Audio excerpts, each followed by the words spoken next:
ఎట్లా పడతాడు?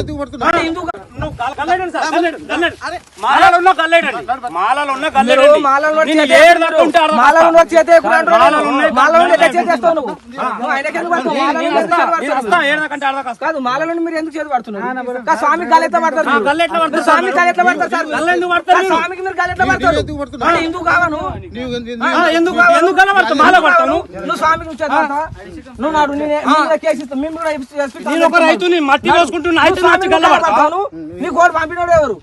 మీకు అంత రైట్స్ ఏమున్నాయి? చెర్ల స్వామికి ఎట్లా పడతావు సార్? నువ్వు బండ్లు తీసుకోపో. నువ్వు స్వామికి ఎట్లా పడతావు? నువ్వు స్వామికి ఎందుకు పడతావు? స్వామికి ఎవరు గలవడమన్నారు?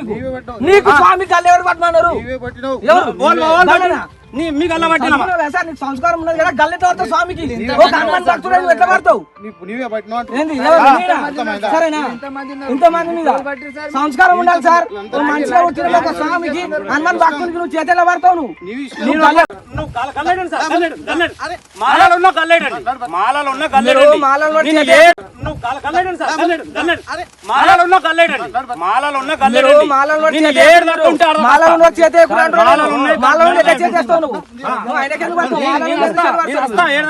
కాదు మాలలో మీరు ఎందుకు చేతి పడుతున్నారు?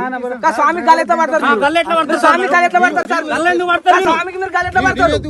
ఎందుకు కావను నువ్వు స్వామికి నువ్వు నాడు కేసు ఇస్తాను. మేము కూడా నీ కోరు పంపినోడు ఎవరు? మీకు అంత రైట్స్ ఏమున్నాయి? చెర్ల స్వామికి ఎట్లా పడతావు సార్? నువ్వు బండ్లు తీసుకోపో. నువ్వు స్వామికి ఎట్లా పడతావు?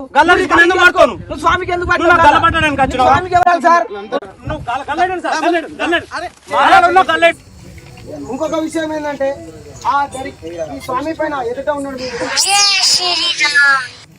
అది ఏదైనా విషయం ఉంటే తర్వాత మాట్లాడుకునేది ఉంటుంది సార్. వాళ్ళలో ఉన్న వ్యక్తికి గల్లబట్టుకొని గుంజుకొని పోవడం అది అన్యాయం. నేను అన్నది ఏం లేదు సార్. అది అన్నవా అనలేదా తర్వాత విషయం. తప్పు జరిగినా కూడా తప్పు జరిగిన కుక్క రోడ్డుకు అడ్డం వచ్చిందంటే కూడా మనం ఆపేసి పోయేంత వరకు అర్థం సార్. అలాంటిది హిందూ ధర్మం పైన ఇట్లాంటివి చేయడం ఏంటి సార్? ఒక హిందువు ఉన్నాడు, ఆయన తెలియదా సార్?